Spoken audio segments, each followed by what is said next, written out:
Hello, human. Oh, my apologies. I didn't mean to scare you.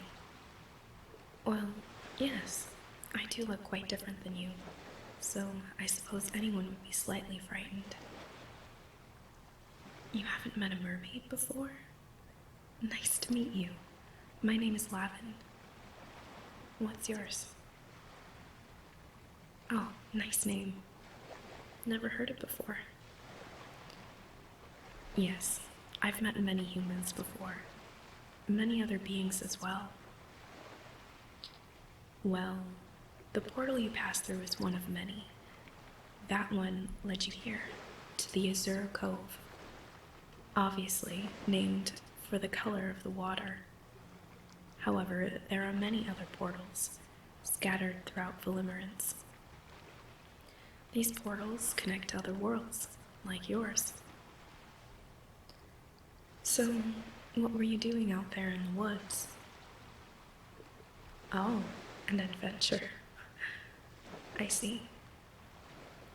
Well, Valimerence is a peaceful planet, but not all of the planets our portals connect to are as harmonious. You seem like good company. I've got time. Would you like to hear a story we mermaids tell? Beware, it's not a pretty tale. You've been warned. Long ago, before the Vorns attacked, before the creation of Dryden's, before the awakening of Bellerophona the Great, before Queen Ronuit closed all the portals, many mermaids used portals to travel to other worlds.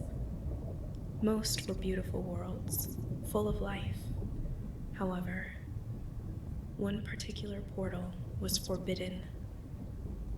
In their innocence, many naive mermaids entered through this mysterious world. None ever came back. They never anticipated how horrid this other world was. They had never known the terrors this world offered, their own reality having always been a peaceful existence. 3 mermaid sisters, warned by their elders of the unknown beyond, but enticed by the promise of an unknown adventure, were lured by their own ignorance through the portal. The very first difference they noticed was the freezing chill of the dark new waters. But in their excitement, they twirled and danced through the water. They swam all the way to the top of the water, only to see that this world looked nothing like their sun-filled home. Everything was pale, gray, and lifeless. The sky was overcast with clouds, no streams of golden sunlight to grace their tanned skin.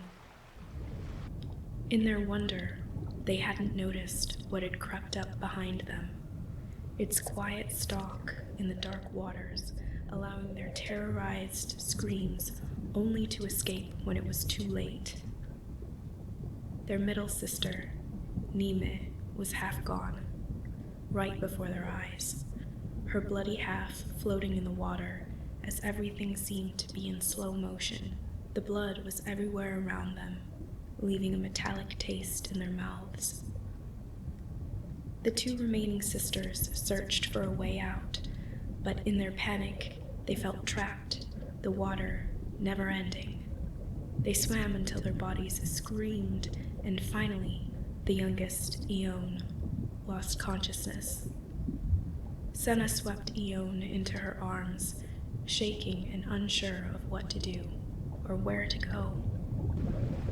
She swam back to the top, but all she saw was a thick fog glossing over the still waters.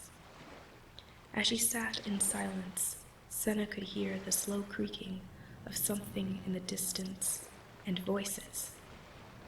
She couldn't swim fast enough, feeling exposed in the open waters. Senna's fins almost gave out in their weariness. She desperately dragged her sister along as she swam toward the voices. She saw a dark structure under the water that went far below the surface. Senna stopped swimming when she noticed it appeared to be moving. She continued on, and as she approached, the mass became huge. A feeling in the pit of her stomach rose. Before Senna could undo what she had done, she felt the tight sting of something enclosing around them. It was pulling them both up to the surface. She struggled erratically, tearing off scales and cutting her arms in the process. However, the rough restraints were impossible to escape.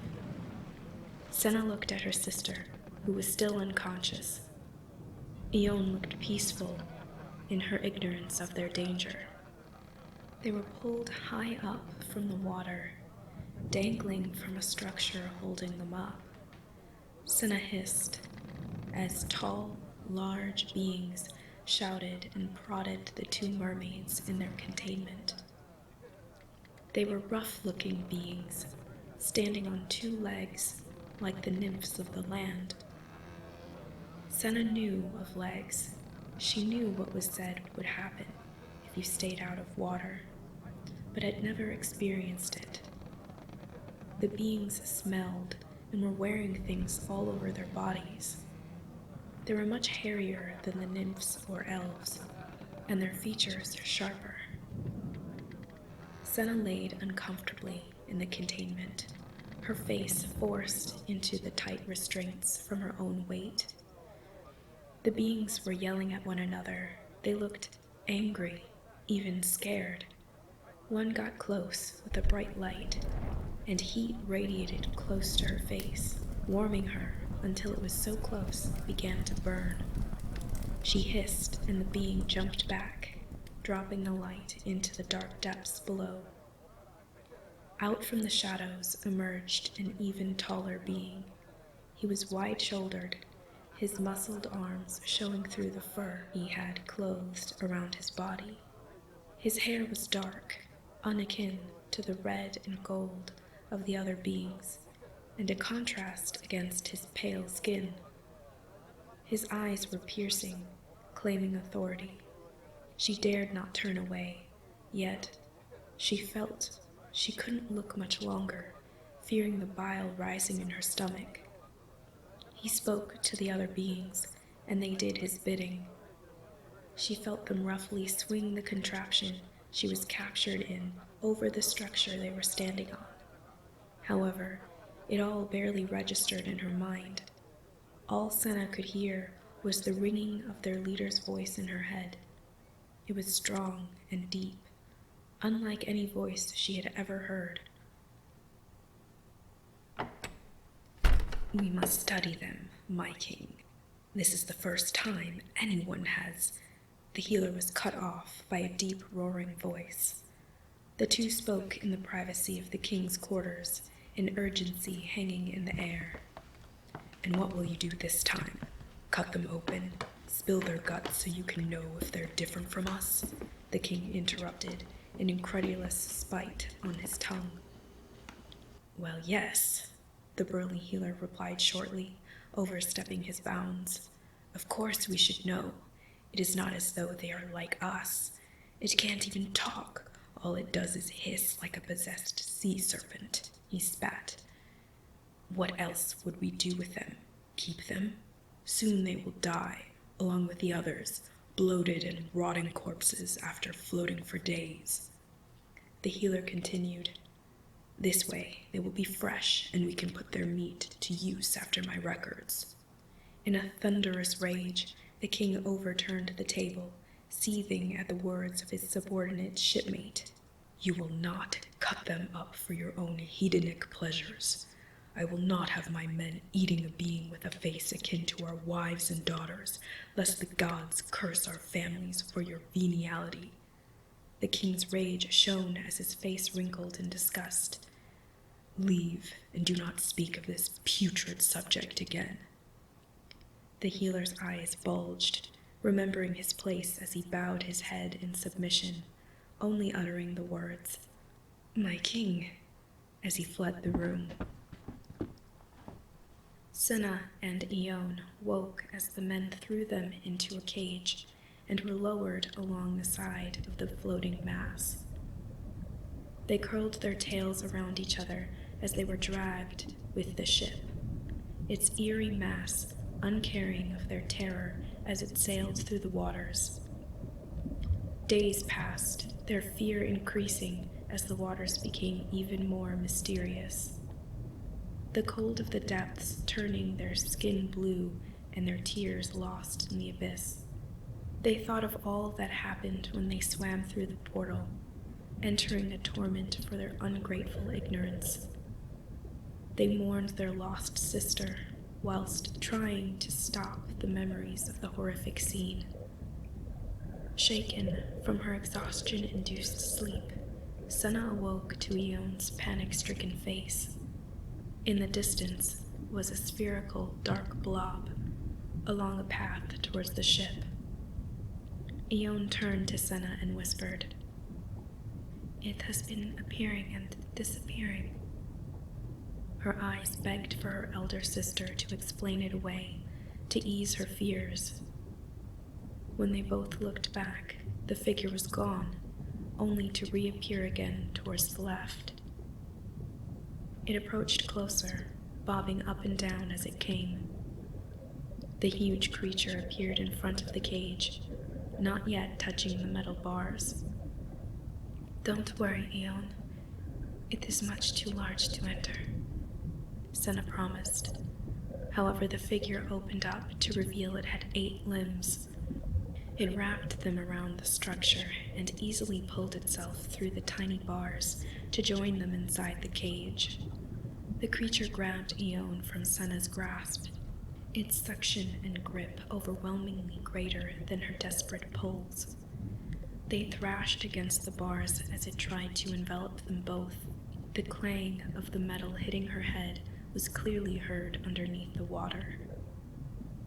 The strong creature clamped down on Eon's fin, dark crimson blood creating an ominous cloud around them and filling the cage. Within seconds, Eon fell limp, no longer struggling. All Senna could see was the red in the water. All she could remember was the pain this world had caused, what their decision had caused. There was a burning need to protect, unlike she had ever felt in her life. Something took over Senna, causing her to lunge towards the monster, bearing the sharp teeth she had never used before. Senna bit down on the beast, feeling its strange texture give way as she tore into its flesh, and a salty taste filled her mouth. The monster's terrifying grip held strong on Eon, and Senna was thrashed and thrown against the metal bars of the cage. However, she felt nothing but the burn to kill the beast that was about to ravage her sister's unconscious vessel. Senna used all her power to tear into the neck of the monster once more, and they both caused the cage to crash against the side of the ship. As Senna continued to contest with the creature, their cage was pulled to the surface. The sounds of shouting filled the background as Senna bit again and tore into its flesh with her claws. She gripped its neck with her teeth and claws and used all the strength she had left to rip off half of its body. Before Senna could process the beast was dead, someone suddenly used a sharp object and pierced through the monster, its body still twitching under her grip. Senna looked up and saw the king pulling Eon from under the monster's limp body.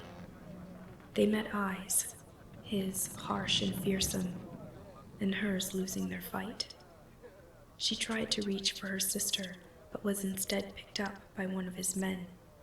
They were taken deeper into the ship, the inside lit with what looked like small beams of light. She was gently laid on a soft surface, and her sister was tended to by a man with blonde facial hair who looked older than the king. The man immediately looked at her sister's fin, studying the deep gash. She tried to speak, to tell them not to touch Eon, but what came out felt scratchy and strained. "We can't understand you," the king said, walking over to Senna. His demeanor had changed, not fully, but he was no longer looking at her with the harshness from before. Now he had a look of concern across his face.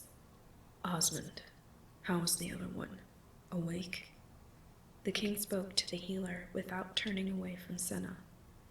The king began to examine her neck, turning her head from side to side. It had begun to bruise, and now there was a large patch across her neck. She saw there were cuts and bruises all over herself, as well as scales missing. She winced as he touched a spot on her neck that ached. "I will need to sew its fin, my lord," the healer exclaimed from across the room after he finished examining Ione. "I will grab my equipment. Excuse me," he said, slightly bowing before the healer walked out at a brisk pace. When he returned, Senna watched closely as he used a small prick to thread something through Ione's fin, pulling the gash together again. When she first saw they were puncturing more holes, Senna fiercely hissed and tried to bite the king who was holding her back. She kept watching closely and noticed that the deep laceration was being closed and the bleeding slowed. After watching the whole procedure take place, she was as content as she could bear. Senna begrudgingly lost her battle with consciousness, her own injuries and shock taking a toll on her body.